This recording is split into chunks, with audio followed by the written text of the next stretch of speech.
ও সবসময় বলে মাম্মি আমি জুবাইদা রহমানের মতো ডক্টর হতে চাই, তার পাশাপাশি আমি একটি রাজনীতি করতে চাই। আমি ছোটবেলা থেকেই দেখে আসতেছি সবাই বিএনপি করে, সবাই জাতীয়তাবাদী দল করে, সেখান থেকেও ছোটবেলা থেকে শিখে আসতেছে, তাদের সম্বন্ধে জেনে আসতেছে। ও অ্যাকচুয়ালি ইংলিশ মিডিয়ামে দিয়েছি, তো যখন খালেদা যে অসুস্থ হয়ে গেল তখন ওই যে উনি একটু ট্রেন্ডিংয়ে ছিল, এই সংবাদগুলো খুব দ্রুত আসতো। ও যেহেতু 2 বছর থেকে কন্টেন্ট ক্রিয়েটর একজন, ও কন্টেন্ট করে বিভিন্ন ভাইরাল টপিকসগুলো নিয়ে ইংলিশে আলোচনা করে। ওর নিজের একটা ইংলিশ পত্রিকা আছে, দ্য ডেইলি ইন্তেসর, এছাড়াও তার 2টা পেজ আছে। তো ওই সম্বন্ধে বলতেছে মমিনি কে, তখন আমি ওনার সম্বন্ধে একটা ধারণা দিয়ে দিয়েছি। ওদের স্কুলে একটা প্রোগ্রাম হলো যেমন খুশি তেমন সাজ, তখন আমি ওকে জিজ্ঞেস করলাম তুমি কোনো কিছু সাজতে চাও? বলে আমি বেগম খালেদা জিয়া সাজতে চাই।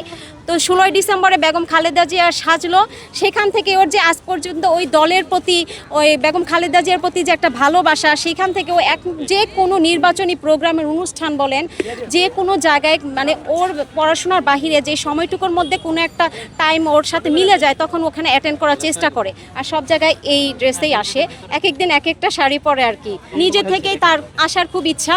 যেমন আজকে স্কুল অফ বন্ধ, ওর ইংলিশ মিডিয়াম বন্ধ হয়েছে সোমবার থেকে মেবি, তারপরে আজকে ওর অফ ডে, এই জন্য আসছে। কিন্তু পড়ালেখা ফাঁকি দিয়েও কোনো কাজ করে না, ওর আগে লেখাপড়া। ও সবসময় বলে মাম্মি আমি জুবাইদা রহমানের মতো ডক্টর হতে চাই, আর তার পাশাপাশি আমি একটি রাজনীতি করতে চাই। এটা ওর রক্তের রাজনীতি যেটাকে বলেন, ও ভয় পায় না আর কি রাজনীতির। আমি বলি তুমি যে রাজনীতি করবা, দেখো না তোমার চাচুকে আর তোমার বাবাকে জেলে নিয়ে গিয়েছে, বলে নিয়ে যাক, সমস্যা নেই, বুলেট এসে আমার ছিদ্র করে দেখ, কিন্তু আমি তাও রাজনীতি করব বড় হয়ে। কিন্তু এখন না, পড়াশোনার পাশাপাশি যে সময়টা থাকে সেই সময়টাতে সে করবে, কিন্তু লেখাপড়ার ক্ষতি সে করতে চায় না।